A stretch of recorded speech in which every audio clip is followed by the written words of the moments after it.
गोविंद बोलो हरि गोपाल बोलो।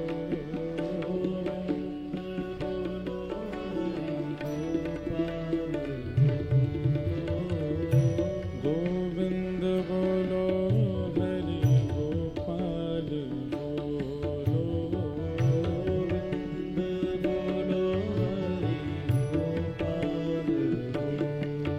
श्री राधा रमण हरि गोविंद बोलो।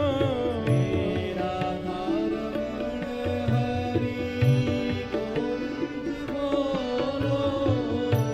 राधा रमण हरि गोविंद बोलो। राधा रमण हरि गोविंद बोलो।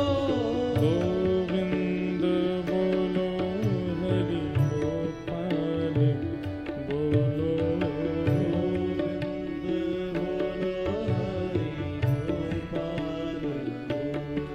हरि गोविंद बोलो हरि गोपाल बोलो। हरि गोविंद बोलो हरि गोपाल बोलो। श्री राधा रमण हरि गोविंद बोलो। श्री राधा रमण हरि गोविंद बोलो। राधा रमण हरि गोविंद बोलो। राधा रमण हरि गोविंद बोलो। श्री राधा रमण हरि गोविंद बोलो।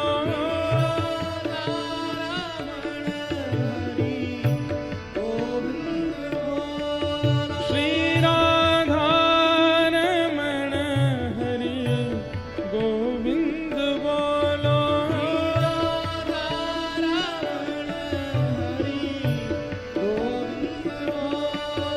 श्री राधा रमण हरि गोविंद बोलो।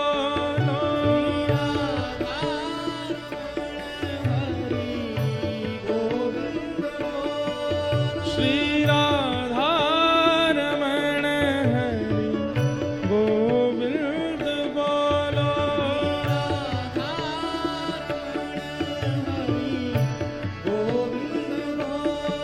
प्यारे राधा रमण हरि गोविंद बोलो।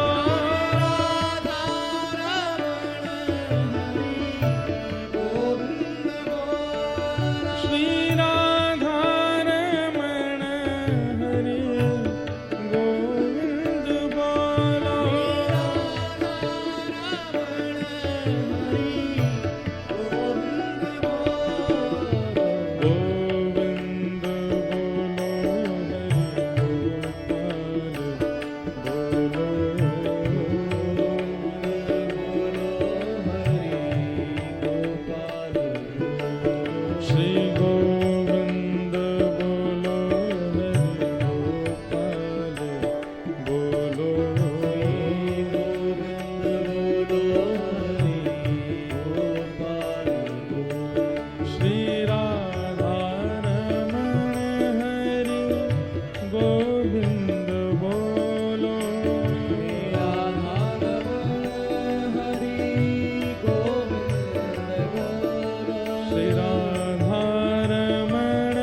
श्री राधा रमण लाल की, श्री राधा वल्लभ लाल की, भागवत महापुराण की, श्री सुखदेव जी महाराज की, श्री परीक्षित जी महाराज की, सब संतन की, सब भक्तन की, सब विप्रन की, 84 कोस ब्रजमंडल धाम की, गिरिराज धरण की, गोवर्धन नाथ की, समस्त ब्रजवासिन की, गंगा यमुना मैया की, जगत जननी देव जननी श्री नर्मदा मैया की जय। नमः पार्वती पतये हर हर महादेव। जय जय श्री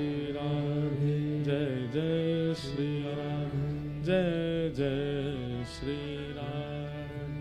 अनंत बलवंत श्री हनुमान जी महाराज की। भाष्यते सर्ववेदेषु गीयते नारदादिभिः वदन्ति त्रिषु लोकेषु तरन्ति भवसागर। भागवत। भाष्यते सर्ववेदेषु, सभी वेदों का भाष्य जिसमें अंकित है।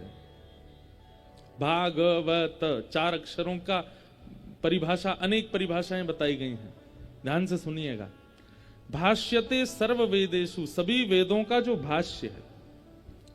अगर आप श्रीमद् भागवत जी का निरुध्यासन करते हैं, श्रीमद् भागवत जी का मनन चिंतन करते हैं, तो आप वेदों का मनन कर रहे हैं। वेदों का ही भाव सरल रूप से भागवत जी में बताया गया, निचोड़ भागवत जी में व्यवस्थित किया गया है। पुराण तो इतने हैं, लेकिन भागवत की कथा क्यों होती है? क्योंकि भागवत में सबका सार विद्यमान है। जैसे अगर आपने मक्खन खाया ना, तो मक्खन में दूध तत्व भी होता है, घी तत्व भी होता है, छाछ तत्व भी होता है, दही तत्व भी होता है। एक हाथ में दूध है, दूसरे हाथ में मक्खन है, कह दिया जाए एक छोड़ो, तो आप दूध छोड़ दोगे, सार है। और एक और बात, अंधकार दूर करने की सामर्थ्य घी में है, दूध में नहीं।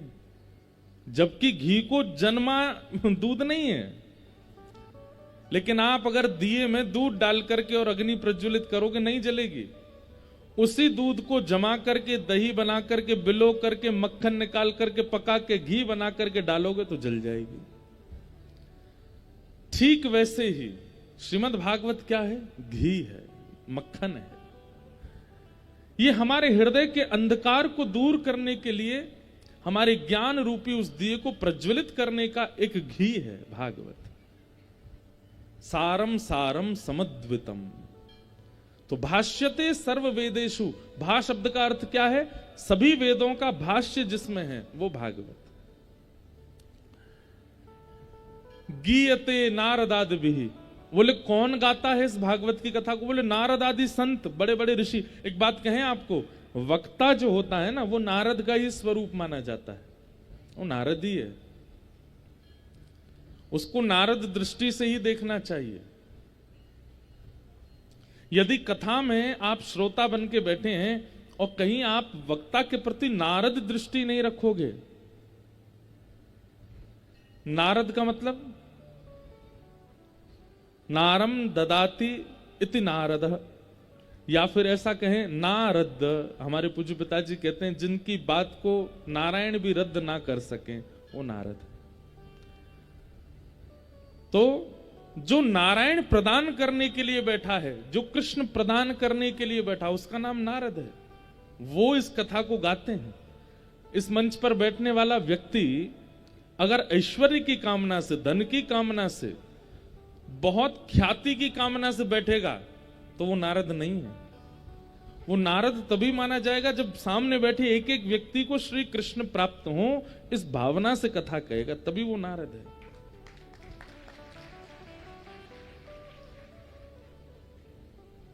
कई लोग हमारे यहां बैठे हैं जो बहुत पहले से कथा सुन रहे हैं। आज भी हम वैसे ही कथा करते हैं जैसे हम पहले करते थे, लेकिन पहले सुनने वालों की संख्या बहुत अल्प थी और अब इतने लोग कथा सुनते हैं, इतनी संख्या में लोग आ जाते हैं। कोई परिवर्तन ऐसा विशेष नहीं किया, कुछ उसमें कुछ हेर फेर किया। मंच भी ऐसा ही बनता था पहले, माइक भी ऐसा ही रहता था, हमारे संगीतकार भी सब ऐसे ही थे, हमारे सब लोग, सब व्यवस्थाएं ऐसी थी। पर पहले प्रारंभिक समय था, अब सुनते सुनते सुनते लोग सुनने लगे। उद्देश्य केवल एक है कि कैसे भी करके कृष्ण अनुभव हो। जैसे अनुभव हमको सेवा में होते हैं वैसे अनुभव आपको हो, जैसे अनुभव हमको वृंदावन में होते हैं, बद्रीनाथ में होते हैं, द्वारिका में होते हैं, जगन्नाथपुरी में होते हैं, वैसे आपको हो। जैसा दर्शन हमको संतों को होता है वैसा आप सबको हो। ये उद्देश्य ही रहता है कथा के पीछे। दक्षिणा की बात मत करिएगा। हम अगर बताने आ जाएं कितनी कथाओं की, तो आज तक हम ही पेमेंट करते आ रहे हैं। यजमानी भाग गए थे कथा करा के। कितनी कथाएं तो ऐसी है, 7वें दिन मंच पे पहुंच गए, आरती हो रही है, कहाँ है यजमान जी? आ रहे हैं, अभी आ रहे हैं, आ रहे हैं।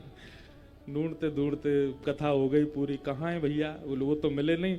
जब नीचे उतरे तो टेंट वाला, लाइट वाला, जनरेटर वाला, हमारा पेमेंट दो महाराज। तो दक्षिणा की तो कोई बात ही नहीं है।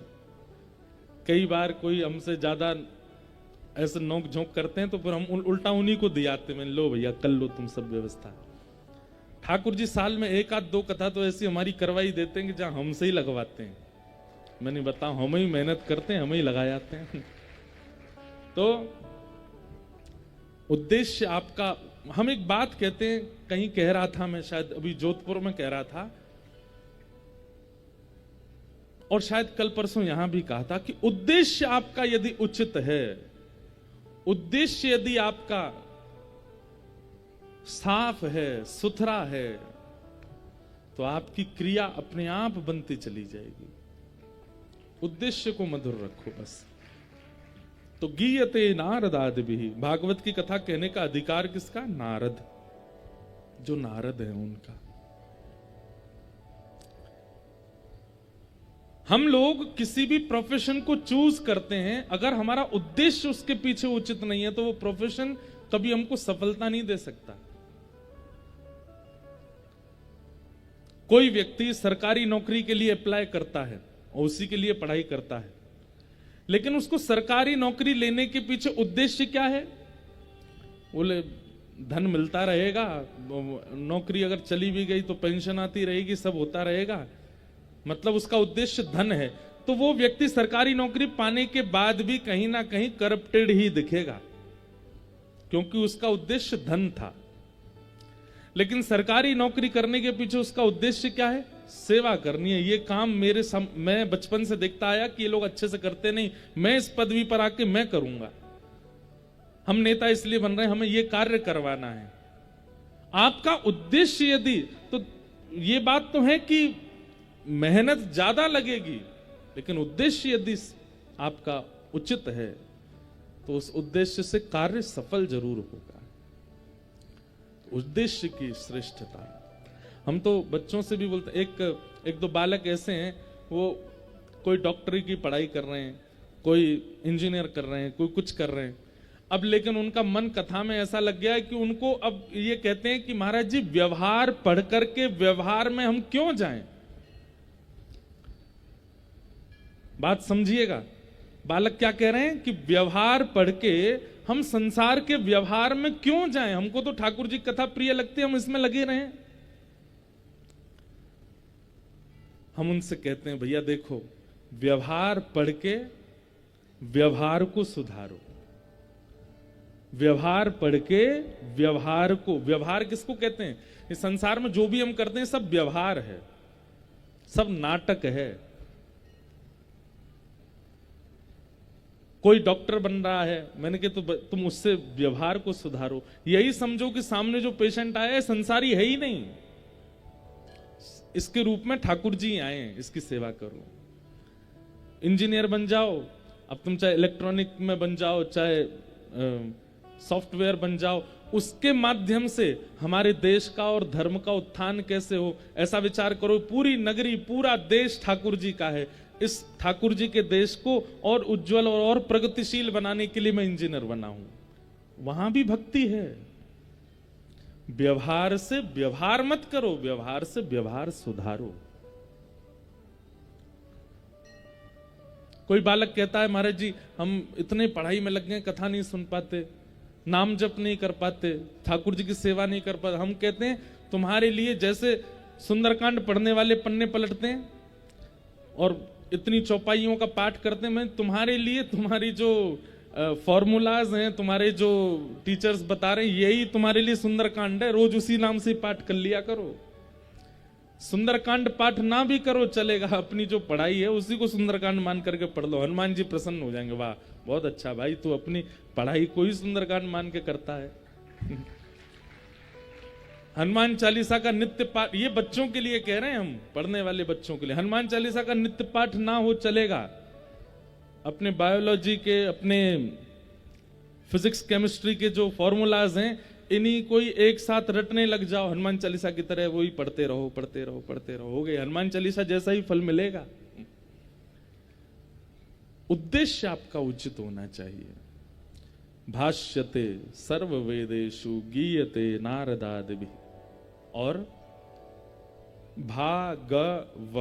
व से वदंती त्रिषु लोकेषु। भागवत की कथा होती केवल पृथ्वी पर है, पर भागवत की चर्चा तीनों लोकों में होती है। हम लोग जबलपुर के इस पवई धाम हनुमान जी के चरणों में बैठ के कथा सुन रहे हैं, पर इसकी चर्चा वैकुंठ में भी हो रही होगी, ये बात आप सत्य मानिएगा।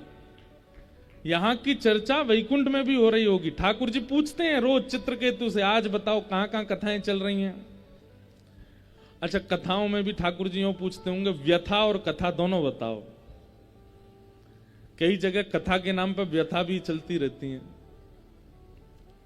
ठाकुर जी फिर चित्रकेतु कहते होंगे, एक पवई धाम है महाराज जी, हनुमान जी का मंदिर है, उसके प्रांगण में कथा चल रही है, इतने सारे श्रोता आते हैं, इतने श्रोता केवल देखने आते हैं क्या हो रहा है, इतने श्रोता सोने आते हैं। सोने तो वैसे सोता हमको कोई दिखा नहीं अभी तक, बोल रहे हैं बस ऐसे। इतने श्रोता सुनने आते हैं, इतने श्रोता जीवन में परिवर्तित करने, सब कुछ ठाकुर जी को पता होता है। और फिर उस कथा में कुछ अद्भुत होता है ना, कुछ आनंददायी होता है, तो ठाकुर जी को विशेष रूप से बताया जाता है। वहां कथा में ये विशेष हो रहा था।